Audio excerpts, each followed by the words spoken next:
Okay, John and Doug, I'm going to document some of our day. Oh, great.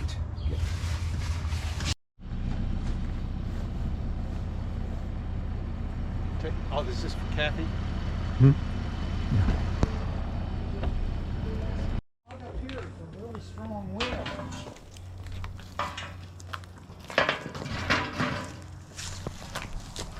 That's a bunkhouse?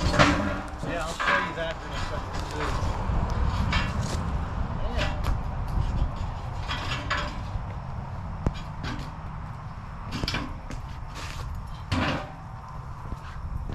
Okay.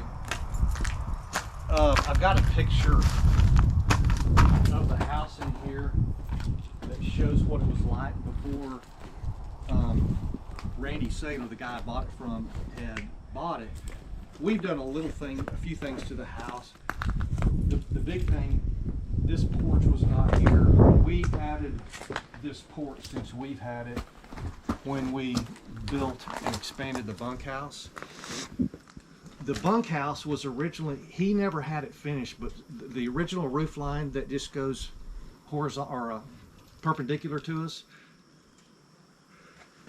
that was all of the original bunkhouse, and he had it framed and finished the outside, but nothing interior. So when we first bought the property, we just finished out the bunkhouse. I'll show you here in a second. I want you to go see that. And we put a set of one set of bunk beds against this wall, and then a twin bed, and it had a sink and a commode. That was it. Well, when the boys all got married and the grandkids came along, okay, we need a little more space. So we extended the bunkhouse out that way, and I'll show you what we added in there. And when I did that, I put on this porch.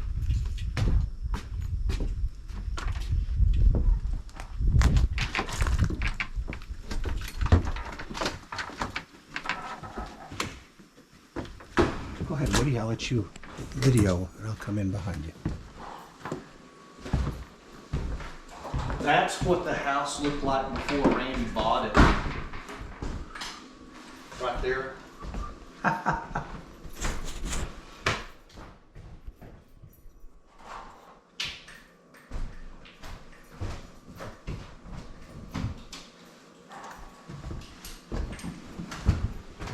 So it's a little 2-bedroom, 1 bath.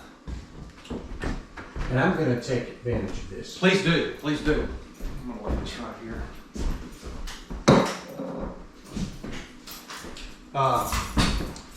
2-bedroom, 1 bath. Here's the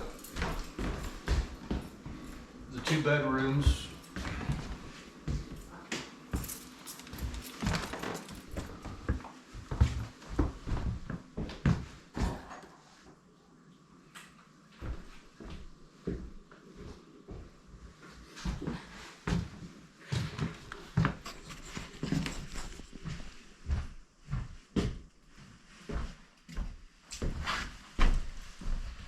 So in case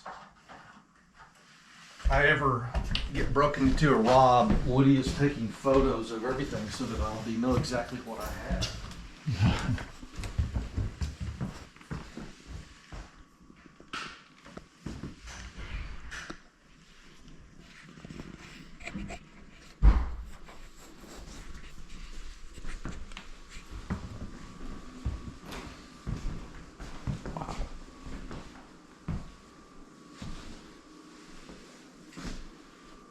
For the first several years that we had it, we had no TV. We just said, hey, when we get out here, it's just going to be unplug, decompress. We had no cell phone reception in the early years. And it was just, I had a landline on that wall right there where the plug was. And that was it. That was the only communication out here. We finally, the cell service kind of started creeping in. So we got rid of the landline. And then finally, we just said, okay, the boys are all out of the house. Let's go ahead and get a TV. You know, with bowl games as well as just watching news and weather. But we don't watch a lot of TV out here. But you gotta have it here for the important times. There you go. You can be assured tech won't be involved here. Here, before, this is something good I'll show you.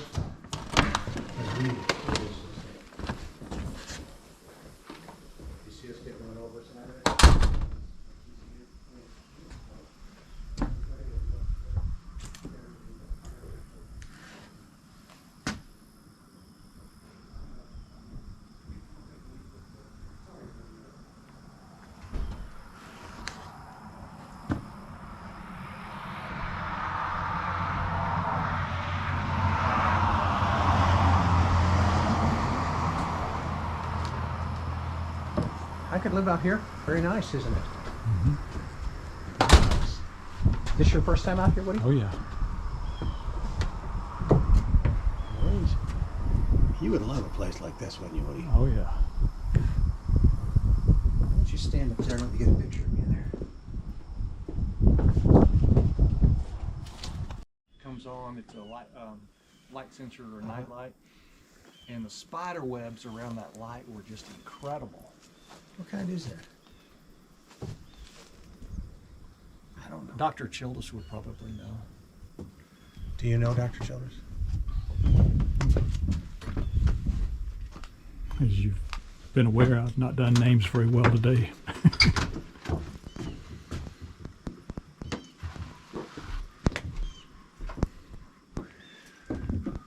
Nice underwear. Smells good. Smell the pine. Is that pine? Okay, the original bunkhouse, which was not finished up, yet is pine. When we first bought it, was just to here, and again, it was just a sink and a commode and a set of bunk beds.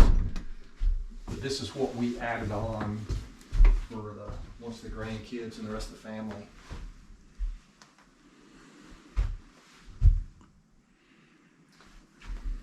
So now we have space to host people with a separate bath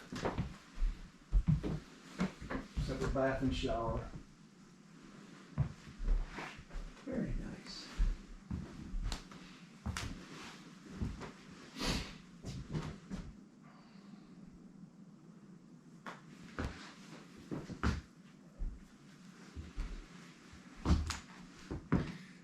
This, when we first had it, again, it was just to here. I had just a little window unit on it. When we expanded this out, I put on this is called a mini split. Uh-huh. What that means? Well, it's got an outside unit. It's kind of like a window unit, but it's got an outside unit. It's not central heat and air to where you got to put in all the ductwork. Right. But it's called a mini split, and this thing is incredible. And you just got a thermostat that you can control on the wall. You can program it and set it for different, for a little bit larger space, and not have to do central heat and air. It was really efficient. And, Yeah, that's great. You just got to poke a hole and put it in there, right? mm-hmm. I've got some other films out here that are a little bit better. We built a road down to the clear fork down over here that I'll show you, where we can walk all the way down.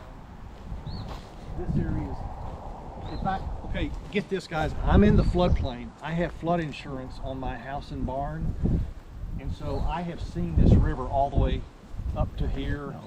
Yeah, we've not had a flood while I've been here, But it's been but up I've here. seen it up to the top of this. Is that hard to believe? Yeah. When the Brazos River Authority decides that everything below Possum Kingdom has had far too much rain, and they shut the floodgates of Possum Kingdom, and if we get huge rains back up this area, it's pretty amazing how quick the water level. So this flows into Possum Kingdom Lake? Yes. Yeah. So are you upstream from the dam or downstream from the We're dam? upstream from Possum Kingdom. Okay. So if Possum Kingdom opens up the floodgates on the lower side of PK,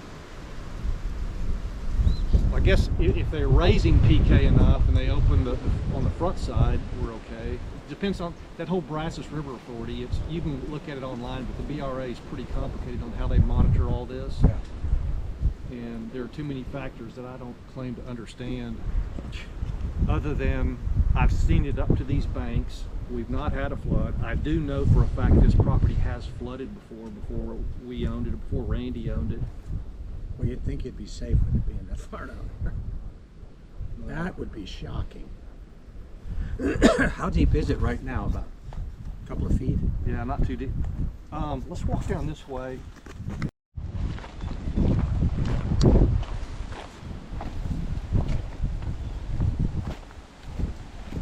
Yeah, I almost stepped on one of those things and things that went up. why you have boots. Yep. So you just gotta keep your eye on it. When we go back through that part of the property, we'll drive. It's hard to get a truck back up under here. I'm good. We This could've is, driven. what a beautiful day we have. Yeah, we got some good weather. Rain on it. It's just cool. Horrible heat. I bet it could get hot out here, Tim. It can get hot.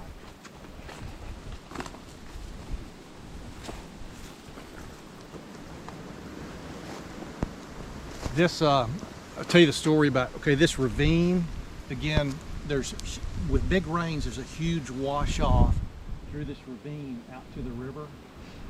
And, you know, there's been times where we can't get, if you take that road on down through, there's been times where you can't get to the back of the property. So I bought some large concrete, like a water deal, and first I had it, I thought I could set it right here and have a crossing area going over, and then after some major rains, it washed a huge concrete. So I'll show you, I've got a coastal grass field on up here quite a ways that I put it over there, and last year it even washed part, it's still there, but it washed part of that out. But what you're seeing, there's some areas where we used to have some ways to get to the back of the property through the ravine.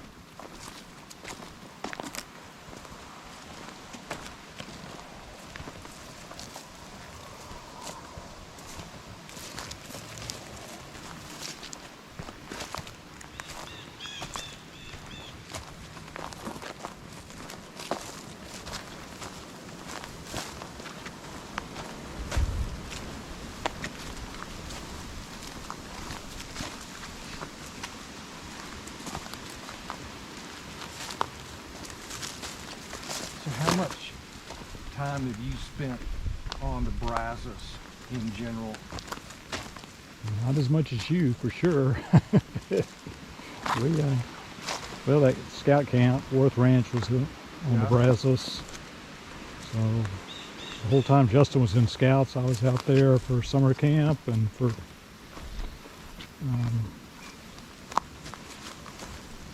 we had campouts out there.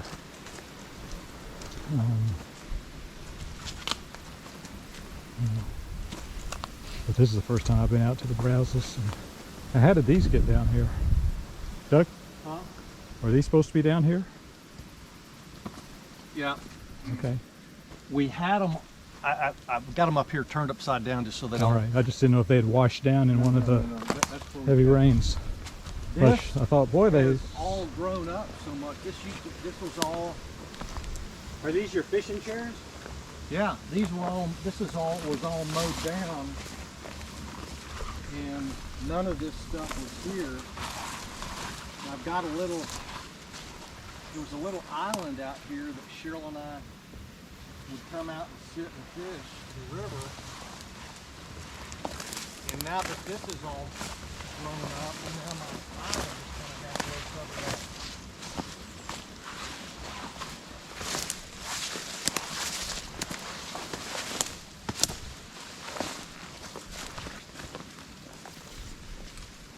Yeah, this is crazy. We had a little peninsula out here that was above the water, and we could walk all the way down there.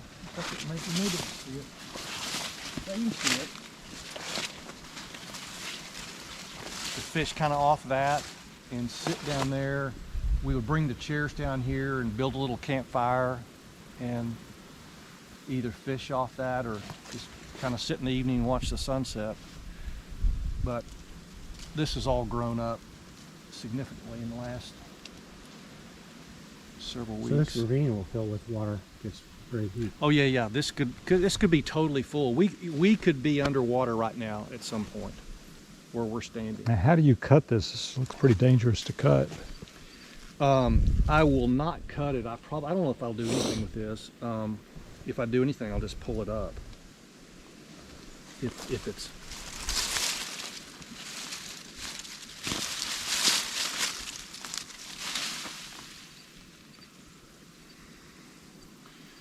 But what I'll do is I'll probably just pull up enough just to get down to the little island, but not worry about the rest of it. At least for right now. It's just nice having a little bit of access to the river. At some point, if I could probably pull up all of this stuff here and then maybe leave those, that'd be fine. What is this stuff? I don't know. I don't know what kind of a That sticker stuff. little cactus plant it is. You need to talk to my wife. She's got all the plant names. She's the botanist, huh? Weeds. So yes, this is grown. Typically, this is a pretty smooth path down to the river. These have grown up over the last few years. I don't mind those, but all this stuff has kind of been even within the last few months. Does it come out of the ground pretty easy? Mm-hmm. Yeah. Pulls up pretty easy? Yeah, it pulls up pretty easy.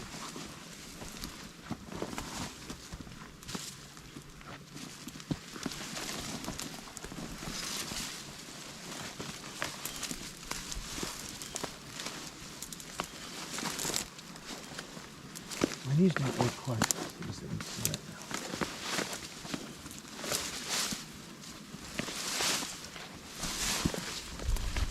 You guys are now really glad you ordered these, right? Yeah. I'm really glad I wore my boots.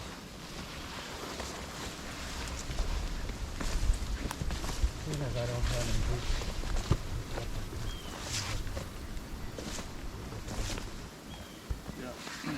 These are just nice, just the lace up and not having to worry about, the shiny boots out here get pretty well beat up, but these work pretty good. So yeah, this used to be totally cleared all the way down. But Well, nature has- Nature decided to let it sprout up, huh? Nature abhors a vacuum. I was going to say the same thing. Makes the filling. I was quoting Woody there. I think we're quoting Pascal or something.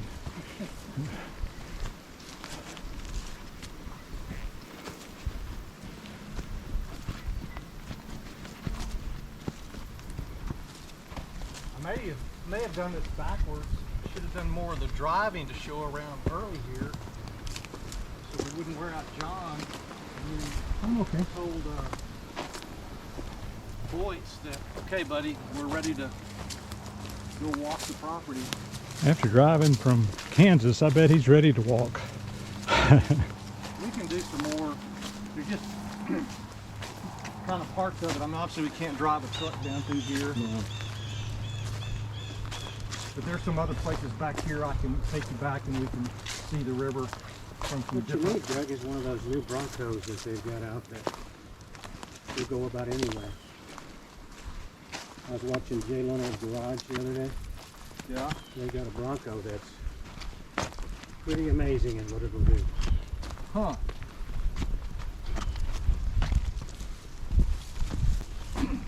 I've been talking to a guy up at Freedom Power Sports. I think I told you about getting a side-by-side. That's really what I need. Yeah, that would go down here, wouldn't it? Oh yeah, yeah. A good side-by-side that has a windshield on it. If I could have it to where I could put a canopy or some kind of a top on it or off. Are those very expensive? Depends on what kind of models you get. I mean, you can easily spend anywhere from probably 8 to 10,000 on up to 30 or more. We were down at a golf course, at a campground that had a golf course with it, and guys were kind of crossing over in their golf carts. And Kathy said, well, can't those things go cross country? I've seen some at state parks that were cross country. She said, no. What she saw at state parks were those little gators that were made for cross country. These are golf carts made for a golf path. My niece has got a golf cart just for running around the neighborhood. Yeah. Yeah, what? In the heat, but in the winter we keep that pretty full with It's got licks. I'll show you. It's got wheels that roll around it.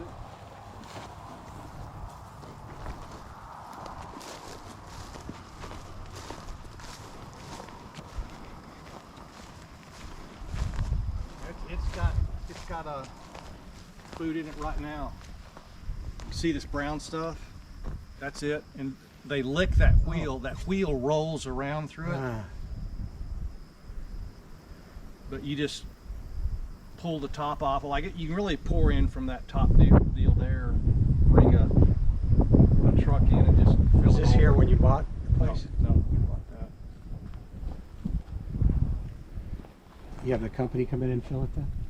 Well, I'm not filling it all now that I'm leasing. Larry Pratt, the But Pratt, he has to bring somebody in. right, he fills it, but that's a benefit for him to have that. Show us. You're about to show us this toy over here. Yeah, this is my hay ring here.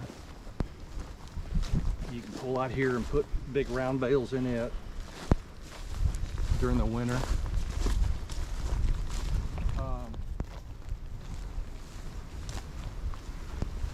This is my, it's a cat skid steer. Where's your hay ring?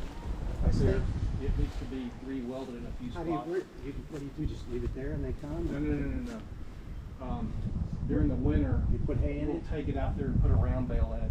We pretty much use this field over here that I've got fenced off for after we cut round bales up there in the front field, we'll stack all the hay bales in there and keep that field closed. And then put that hay ring, it needs to be re-welded this year. Put a hay ring out here back here. Huh? Yeah, it's been bent up.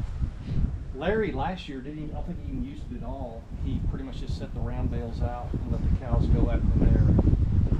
If you got enough hay, you don't mind them spreading it and not. But this is the most versatile piece of equipment I have out here. It's called a skid steer, Caterpillar skid steer 377. Would that thing go down over this way? Oh yeah. You could clean up all that down there with this thing? It's got tracks. It needs to be cleaned up, obviously, but go get the key. It's later propane on. or diesel? It's diesel. Diesel tank is it's on the other side right here. Yeah, right there's the diesel. What's so versatile about this piece of equipment, you know, it's all hydraulics. You know, you got tracks. It's very sturdy. You can get anywhere on the property.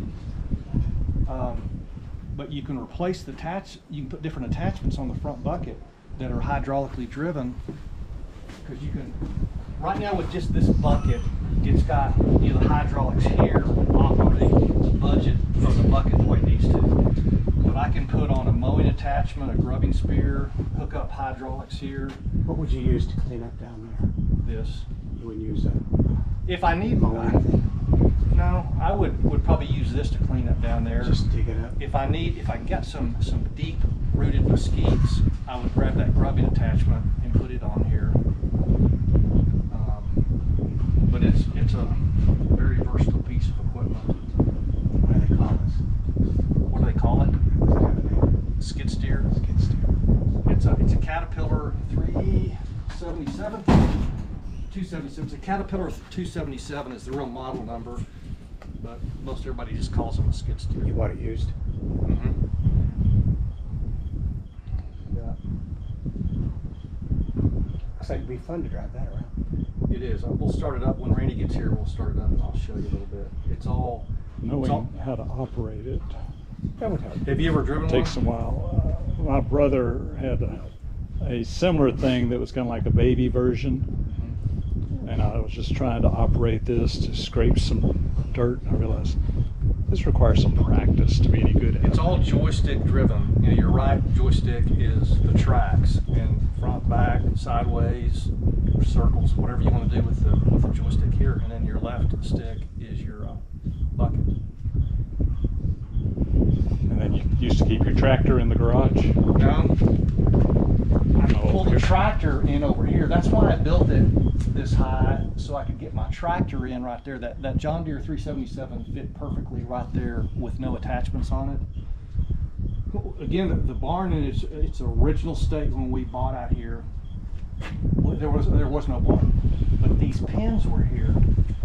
This fence was part of some old stalls, and I just said, gee, I don't want to tear. I've got some metal posts and some the stalls are here.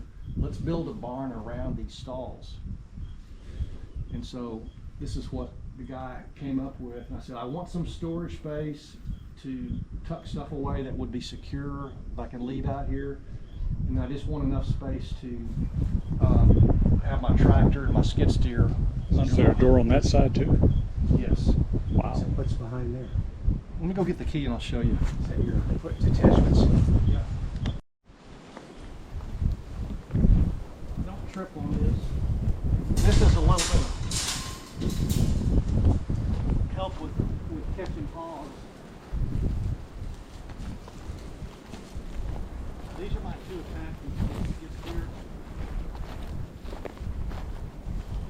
This is the grubbing attachment, and this is the hay spear. And so these, you can just take that bucket off. I'll drive the skid steer over here, drop the bucket right there, and then pull over in front of these and take one of these on. This is tremendous for picking up the big, large round bales, and then that grubbing attachment for grubbing mesquites or deep-rooted stuff. So that's the front that just kind of digs under them? Correct.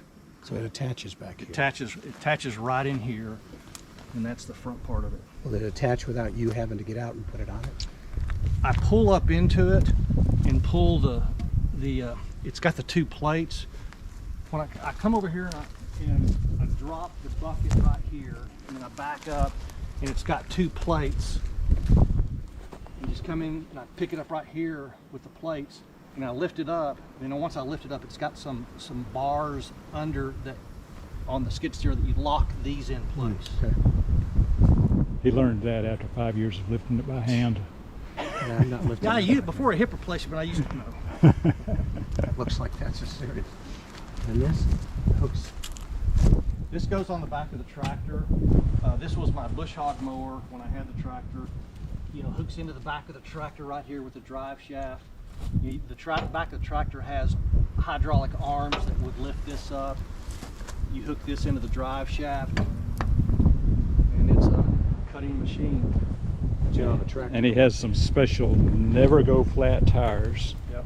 Yeah, no, those are just little pieces of old tires. Yeah, it's just solid core or solid Looks rubber. like it's just chopped up pieces of sliced. Mm-hmm. But it's just nice not to ever have to worry about, you know, flats and everything on that. You don't want to hit plates.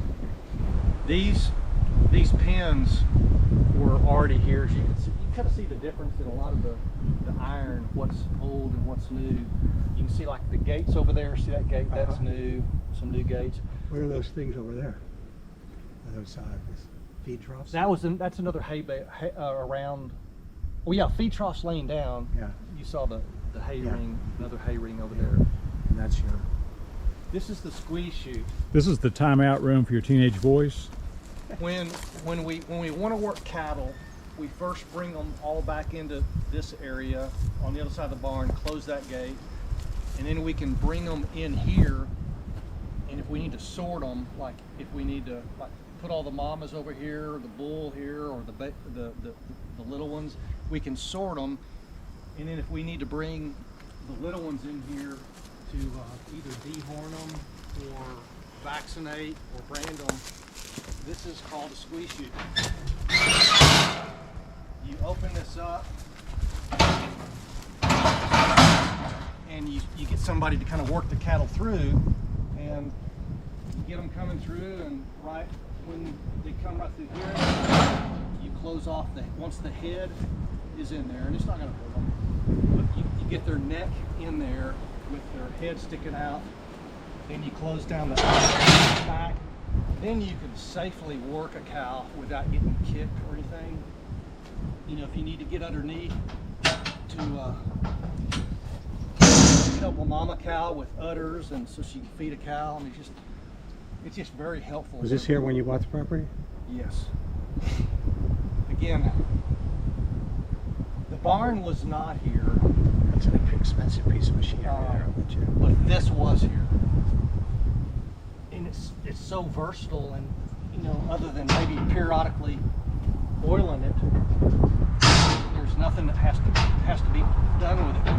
I'm just amazed it's withstood rust so well. Good paint. Well, it's some type of the fact that it's not rusted. It's been many years, hasn't it? But these are just, and I've got electric right here for brandy cattle. I'll show you I've got my branding iron. We just plug it in right here, brand. But this is, And the cow goes, oh, that felt so good. ouch. But it's just really nice working pins to where you can kind of send them out whatever direction, or if you needed to load them up on a truck, you could back the trailer or the trailer back in here, ramp down, and just load them right up there without having to get out.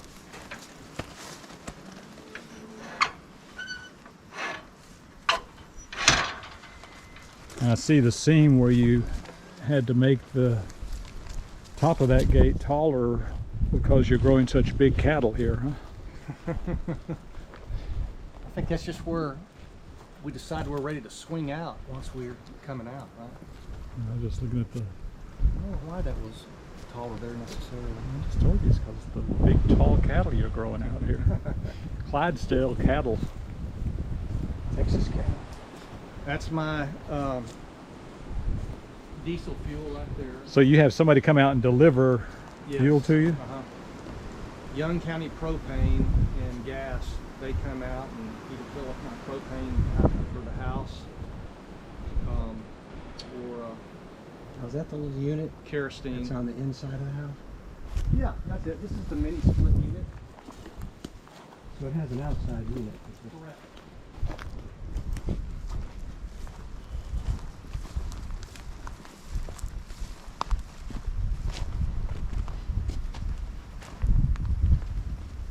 Probably need to do a little bit of grass maintenance here too, correct? But yeah, that's the outside unit. We fence it in to keep the cattle away from it.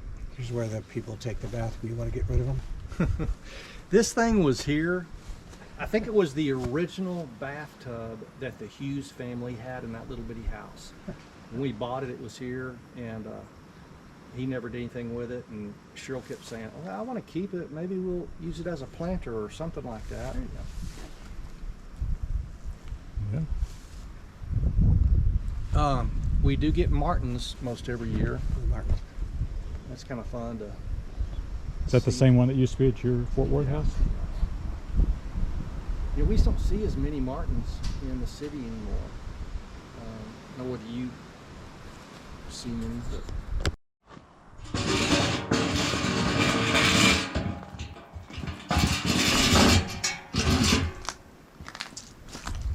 I guess I could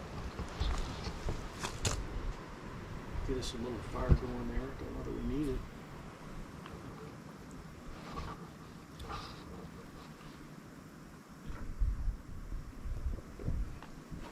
When y'all are just trying to chill out here, where do you hang out most of the time?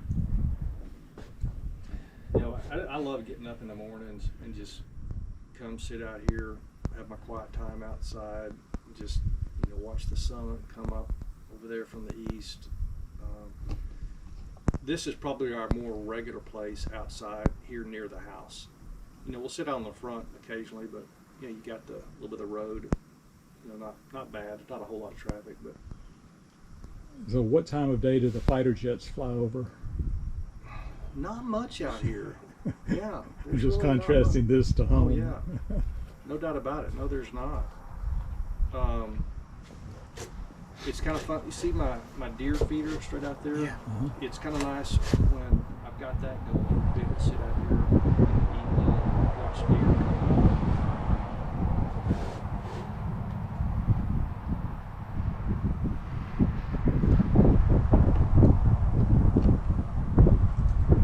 Sit out here and I can plug in a little bit of small outdoor lighting if you need it.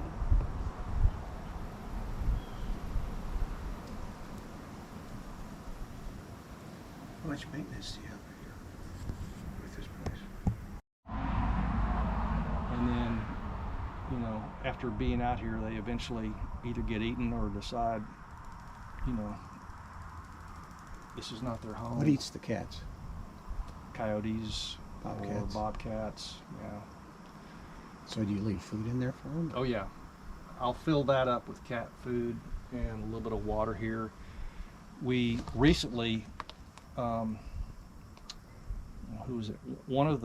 Some neighbors of Wayne and Karen Ussery had some cats over there in Arlington that they were trying to find a home for, and so we brought 3 out here, smaller ones, and we couldn't be out here with them for an extended period of time. It was just, you know, a weekend, and the younger ones, we weren't sure they could even jump up here yet, and so I kept food on the ground and said, well, let's see if we can keep them around for a period of time, and I think they're already gone. But I did fill this up this past weekend, and so raccoons or something's getting in there, Raccoons can't jump.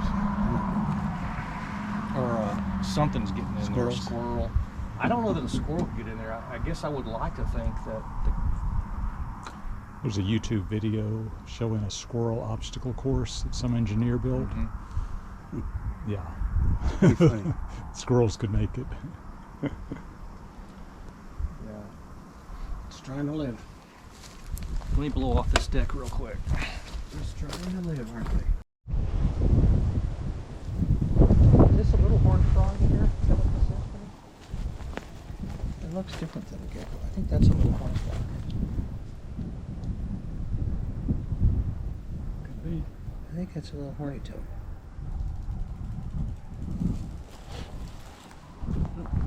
There he is. You're coming up closer.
Headley are my 2 donkeys. We had a female by the name of Lily, but she passed away years ago giving birth to one of the little ones. And where did you find those names? Are those family names? No, they were from the movie Blazing Saddles, which is where we came up for the name of the ranch, Rock Ridge. And I said, hey, how about Bart and Headley as our donkeys? And the female, before she passed away, was Lily. Bart and Lily, you remember that? Yeah, I do. You seen that movie? The people who were out here before us had a small cattle herd. He was ready to sell out, and I literally right after we bought and closed, within a week or two, he said, hey, you want to buy a half interest in these cows with me, maintain a legit ag exemption? And I said, well, sure, Randy. So I did that. And long story short is, we ended up buying a registered bull together, and then ultimately I ended up buying him out on it all. So early on, we were running a small, we had 10 mama cows and a registered bull. And then my mom and dad were still up in Amarillo at the time, and my mom's sister, my Aunt Donna, lived in Alvarado on property. They have acreage. They've been out in Alvarado for years with some nice acreage, and they have donkeys out there. And my mom was quick to say, okay, Doug, you know you need to get some donkeys.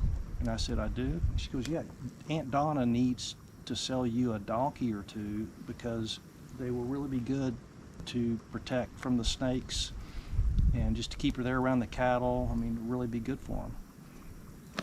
So she talks me into getting a couple of donkeys, and again, the first two were Bart and Lily, a male and a female. And I never understood how protective donkeys could be until, remember Roxy, our little blue heeler? Mhm.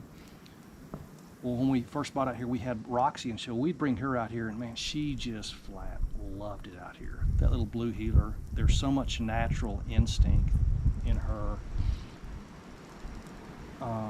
And she would get out around those cattle and just innately herd them up. It was just so incredible to watch. If there was one kind of straggling off a little bit away from the rest, like right now, she'd be over here barking at this one to get him over next to the rest of them. Well, anyway, we get Roxy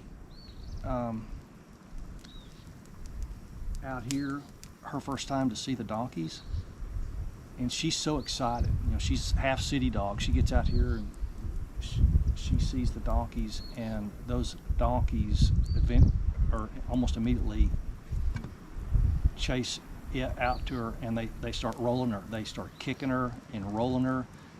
And had I not been halfway close to call them off or to get them out of the way, they'd have killed her in an instant. So that therein proved to me how donkeys can be pretty protective, and just what they do with their feet, the way they kick and stomp.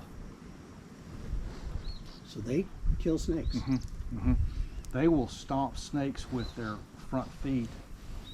The snake doesn't bite them. They're that good. I never heard about that. Never heard that. Did you know that, Woody, that donkeys kill I snakes? learned that from, remember Joe Burkett that had lunch with us once? Dr. Burkett used to have donkeys on his place in Aledo.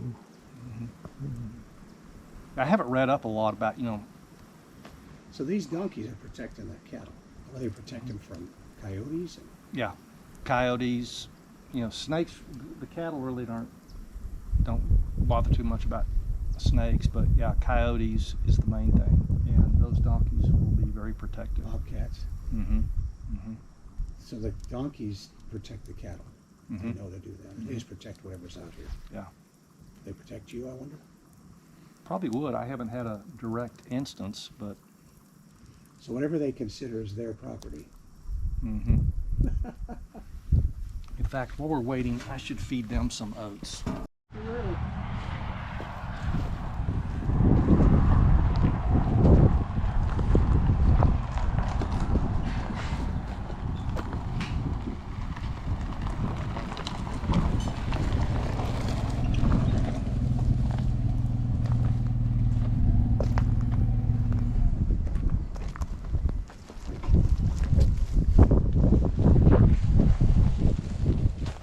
Am I in the right place at the right time? Can you sing that? The whole thing? You must use the right road. You're finally in the right state. Right state. Yep. It's got one that. So when was the last time you wore those boots? A little bit. They're feeding the burros out here. I was gonna say you got quite a collection of animals out here. Yeah. Donkeys. Don Quixote's out here. And what time did y'all get out here? 10 o'clock. We've been here since 10. Well, I'm glad to be here at 12:15. Glad you're Your here. time is great. I was expecting you'd have to unfold yourself from a little Volkswagen Beetle. How do you fold this up? How does that work? Does it just fold up? Yep. It's got little flips.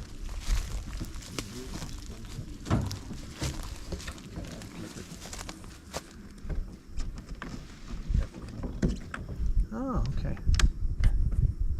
So you got all kinds of kids stuff, it looks like. Well, it's mainly Teresa's catering stuff. Teresa did some. Oh, catering up there. How was the funeral? It was good. It was a really good time. It was real nice. It was something she'd have been real pleased with. I was real pleased with. The sisters were pleased with it. It was really. It was just a good. That's good. Good weekend. Good service. Good weekend. Had folks from both sides of the family that showed up. And Yeah, you tell us the name, your mother's maiden name. Stoltzfus. That's legit. That's Lancaster County legit. You seen the witness? What's her first name? What's your mother's first name? Well, Annabelle. Annabelle Stoltzfus. Her first name was Anna. Middle name Bell. The witness, Most was of her- that an Amish thing? That was a Harrison Ford Amish movie about I think it was a murder in Lancaster County. But the doctor they Pennsylvania, brought in, that movie was Stoltzfus. Check on things. No, that's right. It was a young Amish kid that when they were visiting, I think Philadelphia or someplace, and he witnessed a murder. And so, of course, the good guys are trying to get him, and of course, the bad guys are trying to get him. Doug's over there running his burros and cattle. His bull decided to get in and get some oats. He was just telling us how important burros are to protecting cattle. Did you know From this? coyotes? Snakes. I don't know about that. I don't know about snakes. They'll stomp them out. I guess with coyotes, they'll just butt. Can see really far down over the Clear Fork and just the valley down below. This was the original. My glasses on. And then took this piece separately? Added that piece later? What we own right now is this 325 acres. My neighbor approached me. We bought this in 06 and maybe in 07 or 08. My neighbor approached me and we bought some joint property together. He decided he just wanted to square up some fence lines. We did that, and then ultimately I ended up buying the adjacent 201 acres. His half interest in the 201 I bought from him. Yeah. So one time we had that, but after a few years and after the 08 dip, I just said, somebody came and offered me this property. And then what's the history on this piece then? This is what we own. This is fenced off. That's just The blue lines are just fence lines? correct. I got you. Oh, and feeders. Right. But this is that front field that we do our seasonal cultivation. But you should make these two lines different colors next time in the legend, because Kind of hard. Well, they used to be a lot different. The green and the blue used to be a lot different. Well, these two are different, definitely, but these two are the same. Right? Hello? These two lines are the same color. The green and the red? He's telling you he's colorblind. Okay, I forgot. Yeah, I'm not respecting my disabilities. Somehow that's hospital barn. Kind of a barn that somebody built on their property there outside of Heston that they host weddings to. But they had an Irish rock band that was coming through that they wanted to play, so we went and watched an Irish rock band. Maybe think it was because they had a fire pit outside and that kind of stuff. But it was. We spend a lot of time out around here. Yep, I would think Evenings so. or in the mornings. Kind of fun to sit out here with family and get people talking and opening up and see if we can't become a little bit more in touch, you know? Yep. Okay, bunkhouse. Did I show you the back of that yet? Did I open it? I saw all the bunkhouse. Okay, you saw that, okay. The barn Yep. we built, the bunkhouse we expanded, Yep. but the barn we built. All this fencing, well, the exterior fences were here. The guy I bought it from did these fences. This was all set up. What's kind of nice about it is there's a pretty nice working pen for cattle back in here. Oh, you can,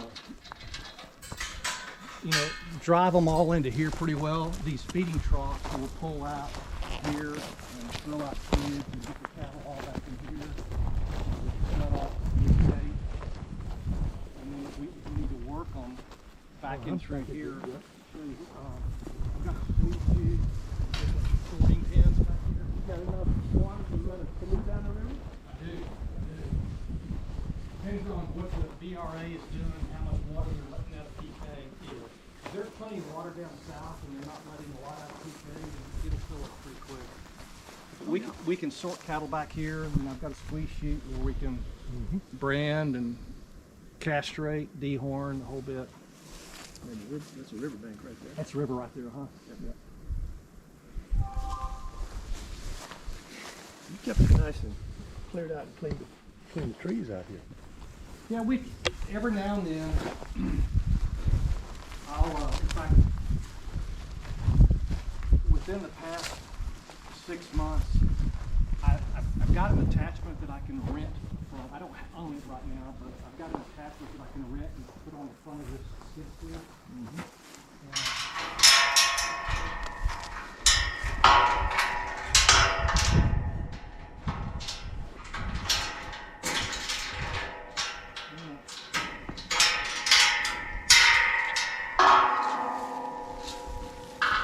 Okay, leaving that open?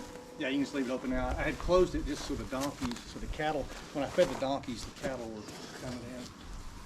But the skid steer, I can put on a mowing attachment and plug in my hydraulics, and it's really good for mowing back up and around here. Hey, you can show me your Redigo things. hookups for the RV. Is that it? I'm sorry? Is that your hookup for the RV? It is, it is.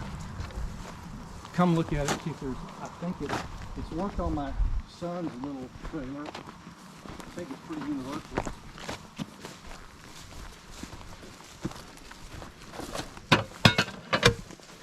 That's a 50 amp. You got a lot of power back here. Okay, so will it work and house the Childress family? So it won't house us, but if we bring our house with That's us, what I mean. you know, we have an adapter to go Accommodate. from 50 amp to 30 amp. Yeah, you've got it set up. You can bring your big Class A RV back here with your 50 amp. So if you have a son with a trailer with a 50 amp, that's a two air conditioner trailer. I don't know that we did the 50 amp specifically for him. I just, whenever we added on to the bunkhouse, and Stephen had bought that little trailer, I can't remember exactly what it requires. Walk over here and see the river. I can't remember what it requires, but I just told my contractor, I said, let's get a good hookup over here. Yeah. This stone you pulled out of the field? It is. Back in here. All the stone, see the frame or the foundation? All of that is stone off the property. When we expanded the bunkhouse, I was talking to my contractor. We really wanted to make it look as rustic and as original. Here, the original house was built in the 1800s, even though it had been rebuilt. And I said, I want this additional space, but I want it to look tied in and as rustic as possible. So he said, hey, you've got a bunch of stone on that property. Yeah, That's a cool. good idea. It's a great idea. So this is the stone that we harvest for the foundation.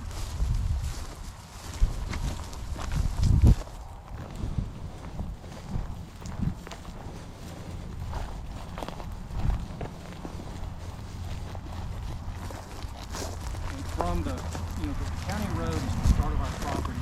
And from the start of the river, we've got about a half a mile off the river frontage that borders the property here. we'll go down to another place where you can see it better. We've had these shares, I didn't tell you this, Woody, but we've had shares cleared right here before.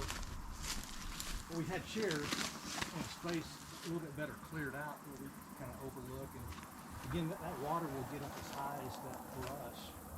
In fact, I've seen it up over the banks before. That's a real river. But, just a little, but it's very low now. But I am in the floodplain, and I do have flood insurance provided by State Farm and FEMA. So I've seen it up high. I've seen it up over the banks where some of this field is wet. I've never seen it up near the barn or the bunkhouse. It's kind of amazing how much water could be in there. That's right. Relative to what you see now. And how far it extends on that side then if it comes up that far over here?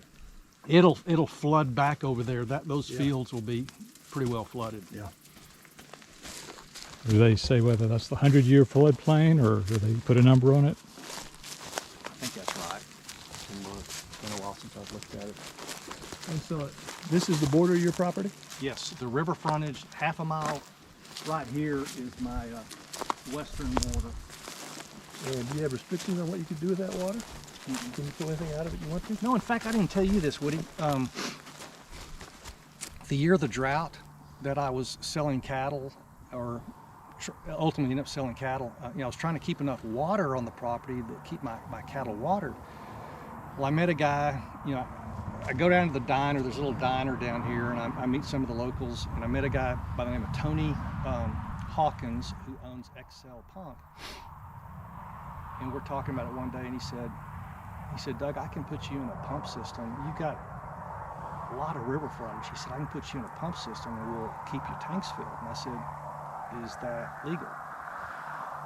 And he said, yeah, sure. Well, I think, okay, here's a local guy. And so I contact Birch Waldron, my attorney, who helped me close the deal.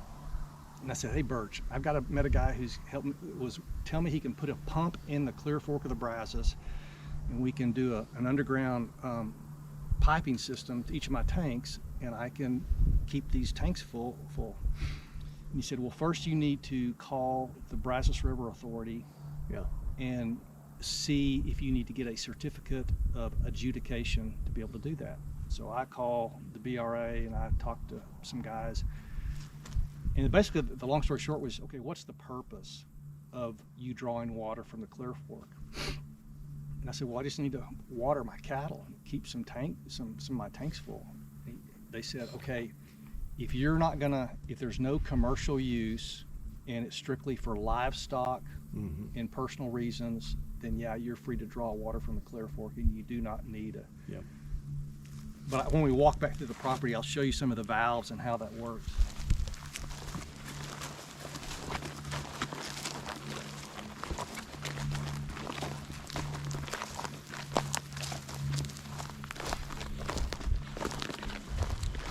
Kind of push some of the brush, and you see, it's kind of interesting from season to season, and especially when we get some pretty big storms, how a lot of these limbs will come down. Push some of it over with my skid steer. I've got a chainsaw, and I've got a guy down the road that's got an arsenal of chainsaws, and we'll cut up a lot of it, but I just haven't gotten around to doing that one yet. Sometimes it's easier to kind of push the brushy stuff over. I like the sound of the guy down the road. He's very attractive. Yeah. We were at the state fair one year and watching this guy do a demonstration about chainsaw carving, where he would use chainsaws to carve trees into bears and alligators and things. And he had a whole table full of saws, and they were different brands. And I said, well, which brand do you prefer? And he said, whatever will crank when I need it. Very pragmatic.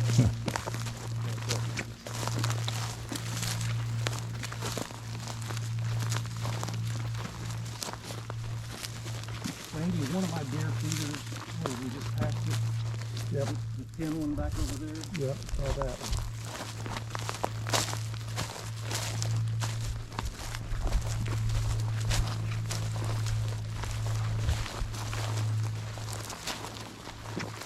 So did you say this Teresa grew up in some? And she's about 3 miles east of town on a dairy farm. That's where she grew up in. Okay. So she knows the outdoors. Got some champion pigs at the state county fair. This is up in Kansas. 4-H. She can tell you the 4-H pledge. Yeah. Y'all met in Kansas? Yep. In high school. And does she still have family back there? Oh yeah, she got a bunch of family back there. That's it. All those 30, 40 dryers that showed up were all in Harvey County. Yeah. So they're kind of camp out weekend.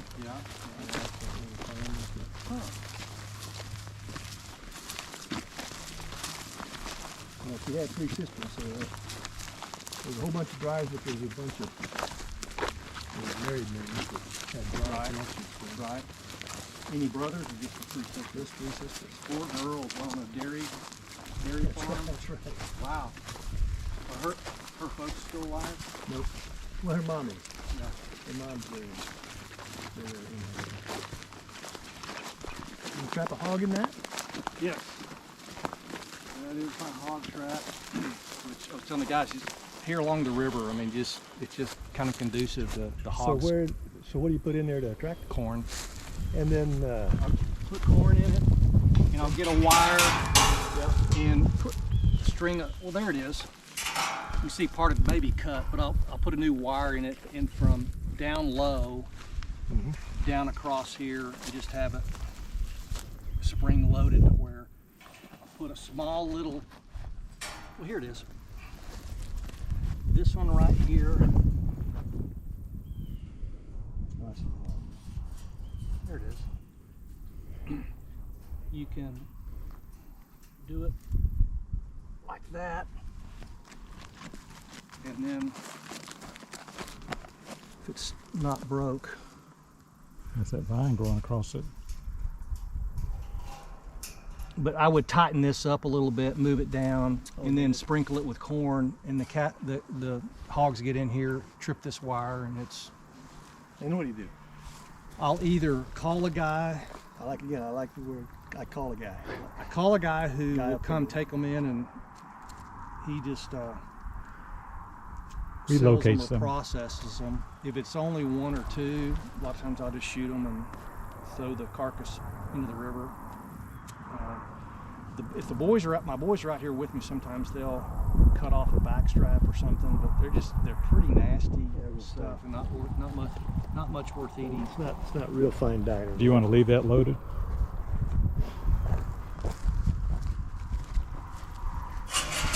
He was saying earlier he doesn't like to leave it loaded when he's Yeah. gone because Yeah. Fair enough.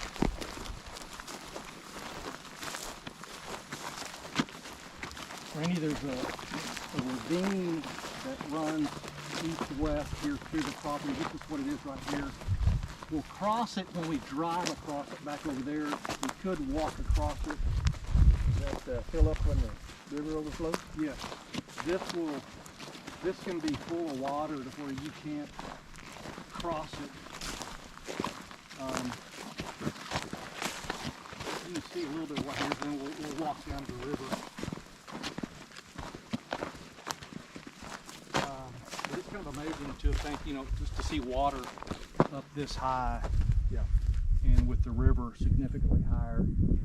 And I'll show you when we drive back over here, I've got a big concrete culvert over here where this same ravine where it will flow through the culvert and I can still cross and get over the back of the property. Yep. This is one of the river access routes down through here.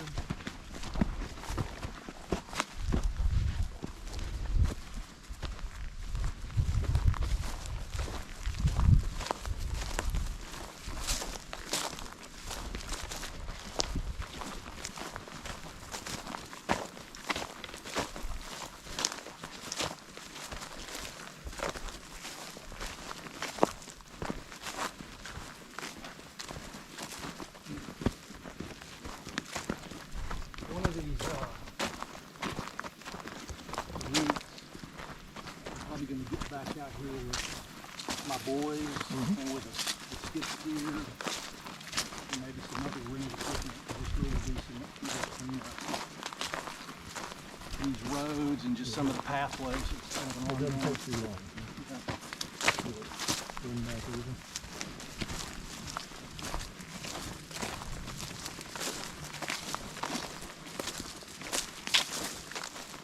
So have you ever been up here in this part of the county or around? No, really haven't. It's coming down through southern Oklahoma there. All of a sudden I look up and there's looks like almost a mountain range in front of me. Yeah. Arbuckle.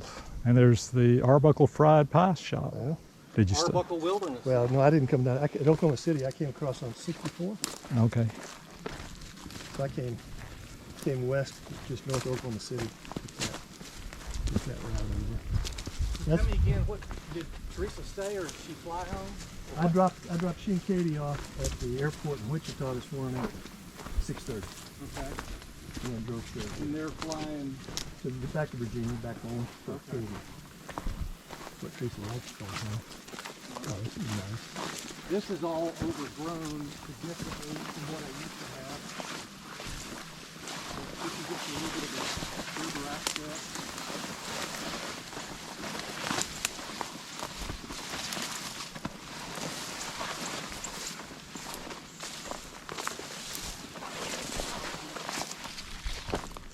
This ebbs and flows a lot, and there's a little place down here we can sit and fish off this area. This is all grown up within the past few months. Got a turtle looking at you down there. Yeah. There he goes. But it's nice to have river access. I just Yeah. need to clean it up a little bit. So you drag your canoe down here? Is that what you do? And put it in? And where do you go? What's that? Both directions. I Oh, can either- go either all the way directions. down to Possum Kingdom. We can go upstream. It just, I've done, Cheryl and I have done some pretty long day trips where we'll pack a lunch and jump in the canoe and just go as far as we can and just kind of see property, but just kind of fun to get out in the water and see different. You leave enough energy to get back home? Yeah, you got to do that. Oh, this is the wider river than I was on. Yes, this is a real river. And it's just, as I was telling the guys, just the difference of what the water levels will do. I mean, it's just kind of amazing, you know, to see the water up, all the way up over the banks. Yep. And we've also had times when, Woody, that other crossing down here, not this one, maybe it's this one, or I think it's the other one down here, but it's been low enough where I've had cattle cross over into my neighbor's property. Oh. And we had to do some fencing on it at one time, but it hadn't been that low in a while. So it really can ebb and flow depending on what the Brazos River Authority is deciding they want to do with water levels at some of the major lakes in Texas.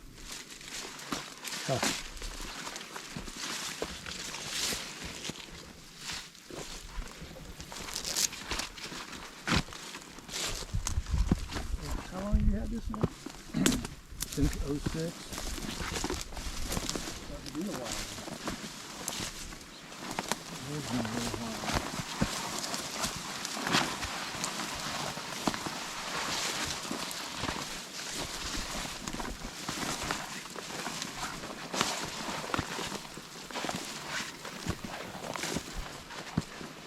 Do you have any major projects on the drawing board that you share thinking through?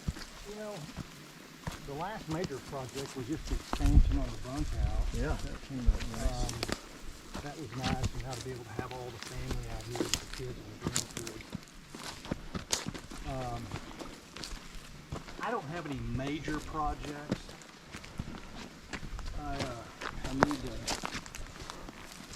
rework roads. As we drive through this, you probably see we need to get out on the skid steer and do some. I need to spend probably a solid weekend, 3 or 4 days, just reworking roads. Yeah.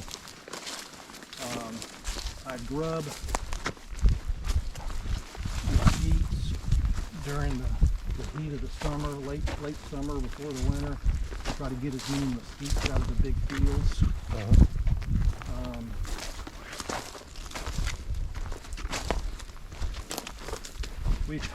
Cheryl's big project that she wants to do now that the grandkids are getting a little bit older.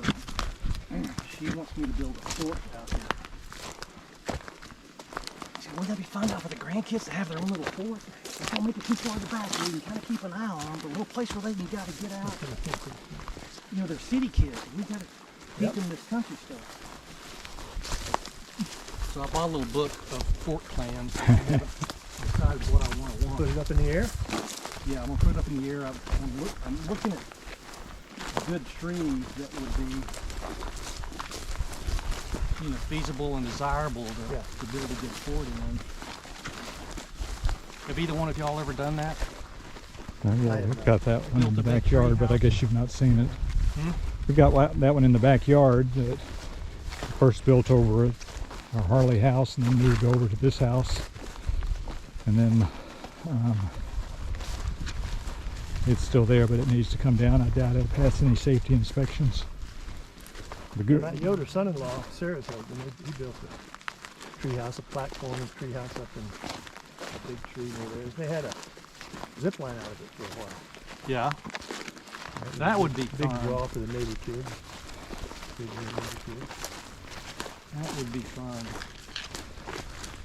I'm literally just started. I just bought this book. I've got it at the house within the past week, and just kind of looking around. And they say that the key part of it is determine, okay, where do you want it approximately, and then find the tree. Yeah. And then now try to tailor the tree or the house or the fort Around the contours of the tree. So Cheryl wants something close enough to the house where we can still keep an eye on them. You know, something like that, you know, could be, I think it's still stable enough. The top part of it looks a little bit bad right now, but the trunk looks pretty decent. But I think that tree's dead. you think it's pretty dead? I wouldn't. It looks pretty stable though. But I mean, whether you do something that's going to be in certainly a very live, and you want it kind of camouflaged in, or whether you can find one that's a little bit more thinned out already, I don't know. If you get an arborist out here, they can do a bore drilling on that tree and see if it's hollow on the inside or not. That's true. Now on your trees that are overhanging your house, do you trim those dead limbs yourself, or do you have somebody come out there and... I've got a tree saw that I'll do a little bit of minor trimming. If it's some big, thick, heavy stuff, I'll have somebody come out and do it. You know a guy? Huh? You know a guy? I do. somebody you can call? I know this guy by the name of Sam who lives down the road who's got an arsenal of power saws and is pretty good at that stuff.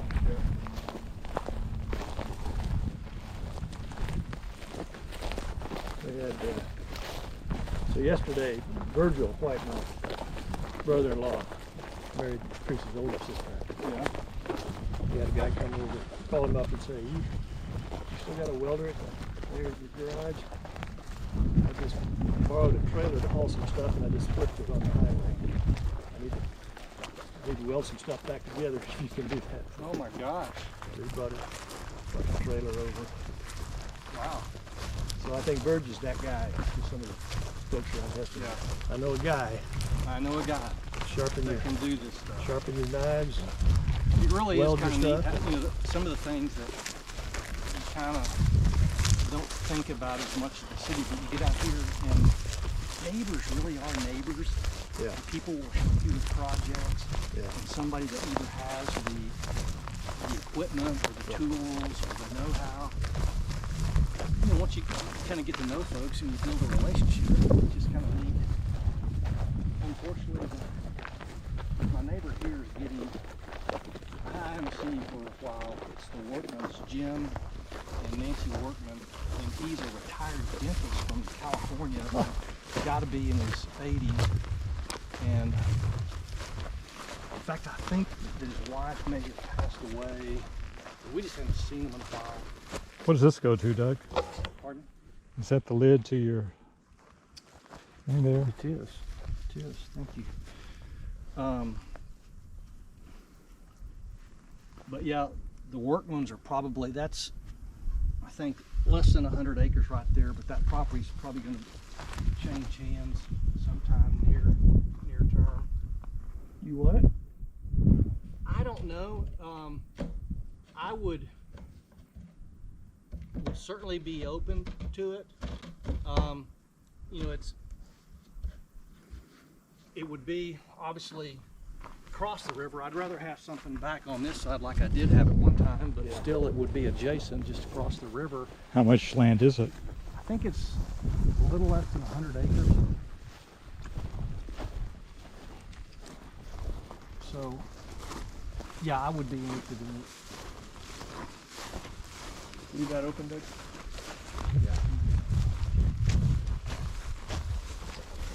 Close it off when I was feeding the donkeys just to keep the cattle off of it a little bit.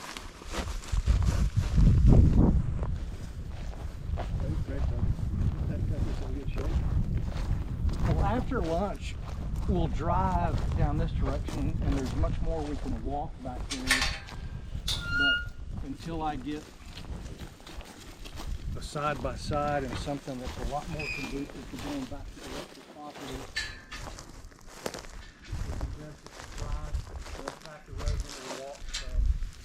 So these hogs find what they were looking for here?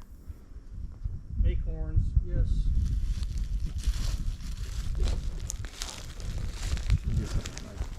So not a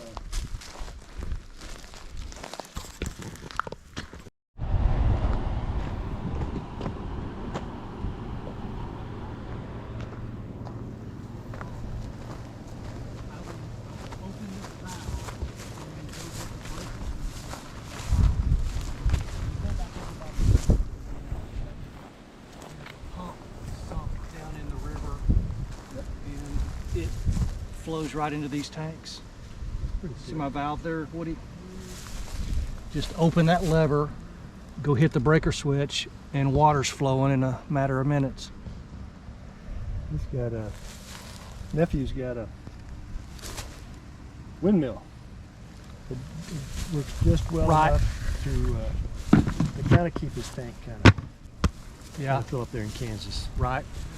on that. But they had If to you kinda- got the wind up in West Texas or Kansas, I guess, you know, there's some higher spots in here that might work.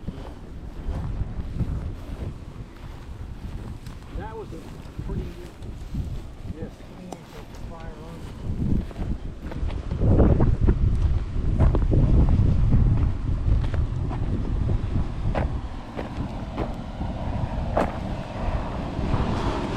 It's around this little tank up here where Indians would grind corn, and the original landowners had the matati, or the little grinding. I think it's called a matati, isn't it? That they was found out here too. So it's kind of incredible to think back of the history. Yeah. But this field was once cleared. We tried to get the coastal coming up in some places, but as you can see, I've got a lot of work to rework it.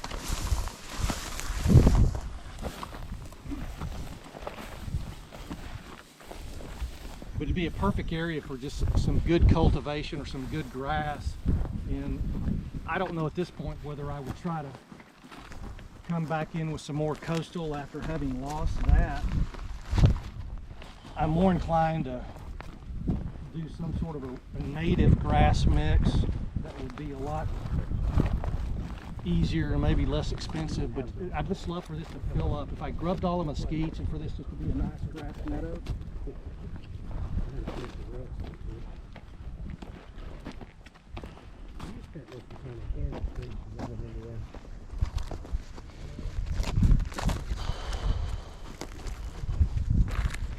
If I could get some sort of grass and have this a nice little field of cultivation, you know, I've got a little tank here. I've got the water source to it if I want to turn on water and keep this full. But I can grub the mesquites with my skid steer. I can be pretty good at that and these little cactus, but I just don't know enough about the soil type and what to do to get something to really take off. And I'll get some of your Aggies up here. I know. Give you some. This is another interesting thing.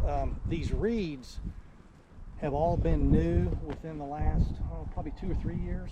We never had any kind of reeds in this tank, and all of a sudden they started coming up, and they come up more towards the ground, and then they kind of start spreading. Well, I've started spraying. Last year I sprayed all around the edge and got those killed off. Those aren't good things right now. No, I want to keep the, well, They'll fill the whole pond, won't they? yeah, but they just keep crowding out more and more. Taking up water. A few of them are okay, which is pretty good for bringing in ducks for duck season.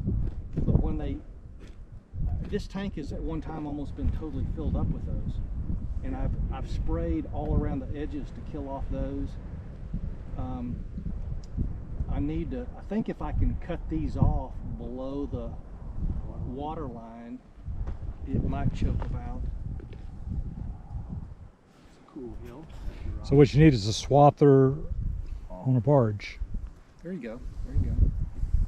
I do, along with my canoe, I do have a little flat bottom boat, which is a little bit more safe and secure when doing this kind of work. I was going to tell you about something I saw out by the bike trail the other day, where they had a small remote control lawnmower that would cut grass along the hills. Oh wow. And the guy would sit over on his trailer and operate this thing. There was no chance of him Tipping over on it. tipping over and getting hurt. Now, it could tip over, but So you're saying that I could be at home and turn on my mower? And... well, there were some fields we went through in eastern Washington state Yeah.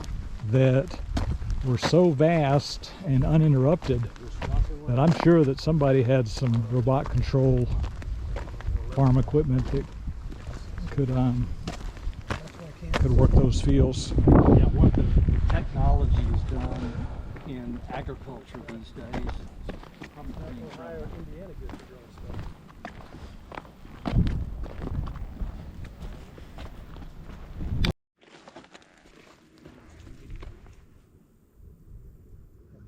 He was right, it never got that high.